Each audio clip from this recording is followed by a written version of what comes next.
ललित शहर की एक सॉफ्टवेयर कंपनी में काम किया करता था। उसी कंपनी में मालती नाम की एक लड़की भी काम किया करती थी। मालती और ललित एक दूसरे से बहुत प्यार किया करते थे। मालती बचपन से ही शहर में पली बड़ी थी, जबकि ललित गांव में पला बड़ा था। एक दिन की बात है, ललित मालती को शादी के लिए प्रपोज करता है। क्योंकि मालती भी ललित को चाहती थी, इसीलिए वे ललित से शादी के लिए फट से हाँ कह देती है और ललित से बोलती है, ललित, मैं तुमसे शादी करने के लिए तैयार हूँ, मगर तुम तो जानते ही हो ना कि मैं बचपन से ही शहर में पली बड़ी हूँ और मेरे मॉम डैड कभी नहीं चाहेंगे कि उनकी मॉडर्न बेटी गांव में जाकर रहे। और मैं जानती हूँ कि तुम्हारी माँ गांव में अकेले रहती हैं, तो तुम समझ रहे हो ना जो मैं कहना चाहती हूँ।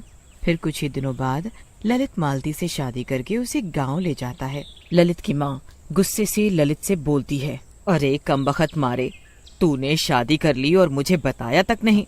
और तूने तो मुझे फोन पर बताया था कि तू सुबह आने वाला है, पर अब तो शाम होने को आई। फिर माँ की नजर मालती पर पड़ती है तो माँ का सारा गुस्सा ठंडा हो जाता है और वे ललित से बोलती हैं, अरे बेटा, बहू तो बड़ी चोखी लाया है तू। सच में सूरज से तो बिल्कुल फिल्म की हीरोइन के जैसे है। माँ खुशी खुशी घर के अंदर जाती है और अंदर से आरती की थाली लाती है। बहू, तुम पहली बार हमारे घर आई हो, इसीलिए पहले मैं अपने बहू बेटे की आरती कर दूं, उसके बाद तुम घर में प्रवेश करना। माँ जैसे ही ललित और मालती की आरती करने लगती है तो मालती माँ से बोलती है, ओहो मम्मी जी, मुझे ये सब पसंद नहीं है और प्लीज आप ये दीपक मुझसे दूर ही रखो। बहू, तुम बहुत थक गई होगी ना, ऐसा करो तुम दोनों हाथ मुंह धोकर अपने कमरे में आराम करो, जब तक मैं तुम लोगों के लिए कुछ खाने को लाती हूँ। ललित हाथ मुंह धोकर माँ के पास जाता है और माँ से बोलता है, माँ, मालती अपने कमरे में सो रही है, जब तक वो सो रही है तब तक मैं जाकर अपने दोस्तों से मिलाता हूँ। ऐसे बोलकर ललित अपने दोस्तों से मिलने चला जाता है। माँ खुशी खुशी अपनी बहू मालती के लिए बढ़िया बढ़िया पकवान बनाकर ले जाती है और मालती को उठाते हुए बोलती है, बहू, ओ बहू, कुछ खा लो, उसके बाद सो लेना। मालती अजीब सी आवाज में माँ से बोलती है, क्या है बुढ़िया, क्यों उठा रही हो मुझे? तुझे दिखाई नहीं देता कि मैं कितनी थकी हुई हूँ? और तू है कि मुझे आराम ही नहीं करने दे रही है।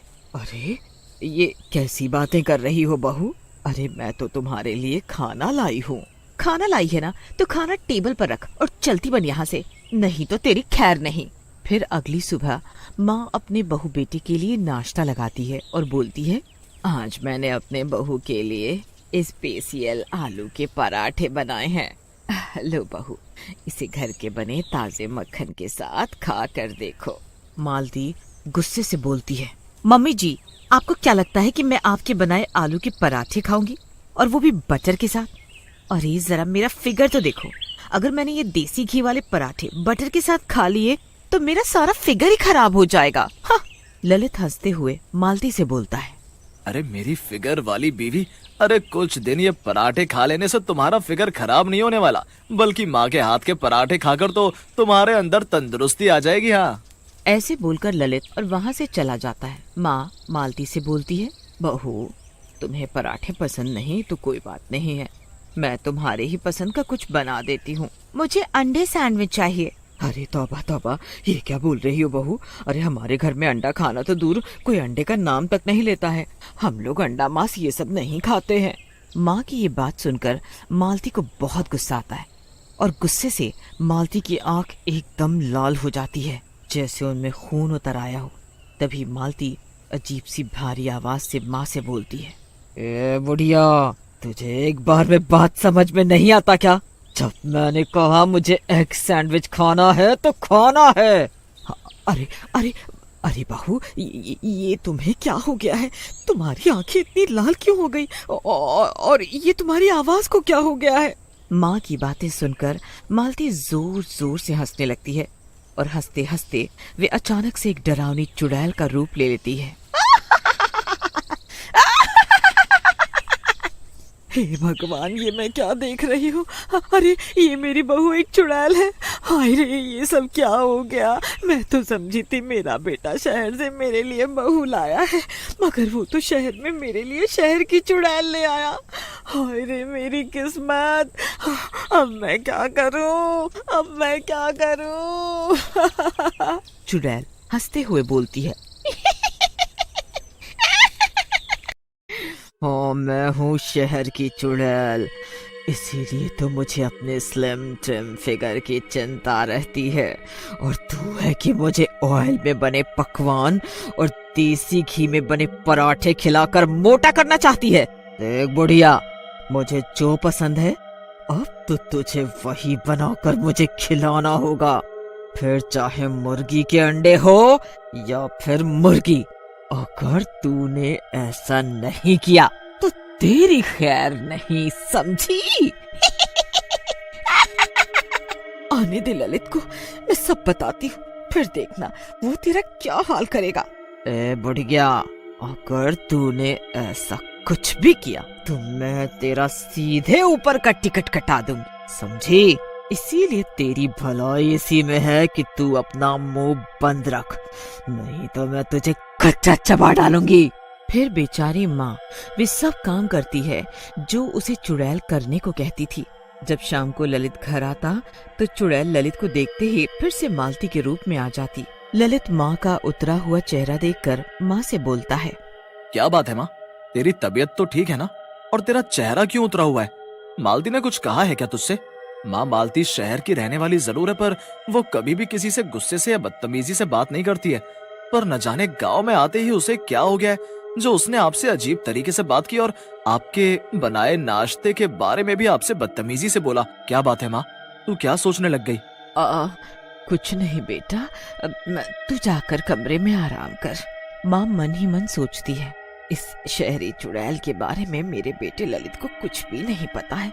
कहीं ऐसा ना हो कि ये शहरी चुड़ैल मेरे बेटे को मार डाले। अब तो मुझे ही इस शहरी फिगर वाली चुड़ैल का कुछ करना होगा। उसकी सच्चाई अपने बेटे के सामने लानी ही होगी। हाँ, नहीं तो ये चुड़ैल मेरे साथ साथ मेरे बेटे को भी मार डालेगी।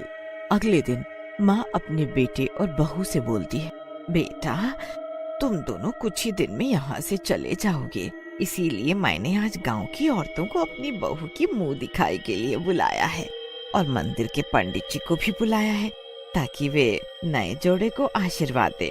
इसीलिए बेटा तुम दोनों जल्दी से तैयार होकर आंगन में आ जाओ, सभी लोग बस आने ही वाले होंगे। फिर मालती और ललित तैयार होकर आंगन में रखी कुर्सी पर बैठ जाते हैं। गांव में काफी सारी औरतें आती हैं और मालती को देखकर ललित की माँ से बोलती है, अरे ललित की माँ कुछ भी कहो, तेरी शहरी बहू तो बड़ी चोखी है। तभी वहाँ पंडित जी भी आ जाते हैं। अरे लो, पंडित जी भी आ गए।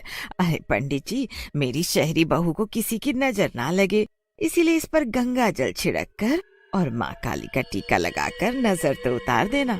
पंडित जी को देखते ही मालती के होश उड़ जाते हैं। मालती मन ही मन बोलती है, अरे इस पंडित ने अगर मेरे ऊपर गंगा जल डाल दिया तो मेरा क्या होगा? अब मैं क्या करूं? जैसे ही पंडित जी नए जोड़े को आशीर्वाद देने लगते हैं तो पंडित जी को मालती के भीतर एक बुरी शक्ति का आभास होता है। फिर पंडित जी तुरंत गंगा जल निकालकर मालती के ऊपर छिड़कते हैं। मालती के ऊपर गंगा जल की छींटे पड़ते ही वो एक चुड़ैल का रूप ले लेती है। मालती को चुड़ैल के रूप में देखकर सभी के होश उड़ जाते हैं। तभी चुड़ैल गुस्से से बोलती है, ए बुढ़िया, ये सब तेरी चाल है ना? अब तो तू गई काम से। ऐसे बोलकर चुड़ैल ललित की माँ का गला पकड़ लेती है। बहुत चालाक समझती है ना अपने आप को?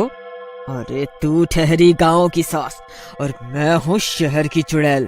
तुझे क्या लगा कि मैं तेरी ये चाल समझ नहीं पाऊंगी? अब तुझे मेरे हाथों से कोई नहीं बचा पाएगा। अब तो तू गई काम से। हे भगवान, ये मालती चुड़ैल कैसे बन गई? पंडित जी आप खड़े खड़े क्या देख रहे हैं? इस चुड़ैल से मेरी माँ को बचाओ।